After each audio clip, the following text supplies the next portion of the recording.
page 72 et 73 ka sura 3 ka tafsir al-Qur'an de wama asabakum kala ko hebe yawmal tagal jam'an nyande ko neli dindi di fottuno fa bi idhnillahi ko idunga e Allah wali ya'lamal mu'minina fiyo andu gomni be ben wali ya'lamal ladina fiyo andu ben nafaquna fiqibe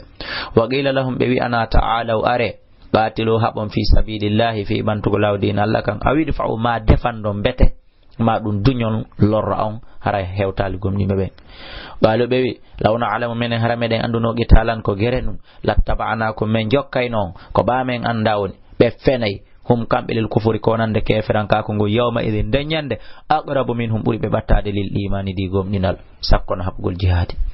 yaquluna hibe wala be fawim ka kundule mabbe ma laysa fi qulubihim ko ala ka berde mabbe wallahu alla no a'lamu buri andude bima yaktumuna ko be sudi kon kander berde mabbe alladhina ben galu wi ambe ikhwani musibbe mabbe ben waqa'adu be jodi law ata'una harabe doftino men ma qutilu be waratanoke ul halambe fadura'u awa dunye defando anam fusikum gay wonki yimo ning al mawta maydende in kuntum solat ke swadigina ko gongamo wala tahsabanna alladhina watasiku be qutilu warabe fi sabilillah fi bantu ko lawdina Allah kan amwatan ko be maybe ta konsinirbe maybe bal sikoni ahyaun ben ko be wurube inda rabbim nako kajomi mabbe to yurzaquna hibe arsike farihina ko be weltorbe kadi bima atahumullah konko Allah okkibe baawo be mayi be yehi ton kal jannaji ton hibe weltori konko Allah okkibe min fadli murde bural makko ngal wa yastabshiruna hibe weltori kadi bil ladina ben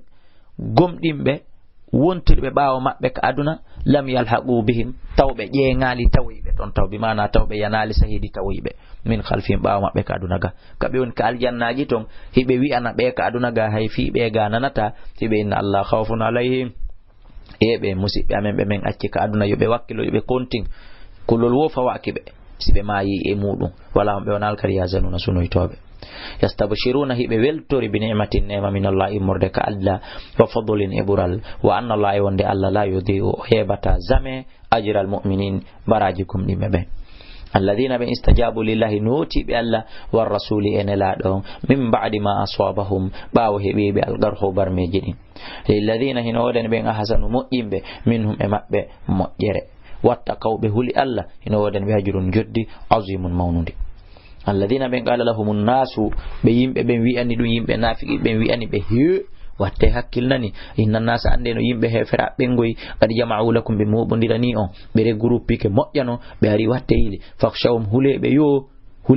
huli dadi no buri susi lutti halaji yubbadi di andanda hore makko merenteji fazadahum kambe dum beedi be imanan gomdinal wa qalu ben hasbunallah Allah yuni min wa ni'mal wakil mu'i holorten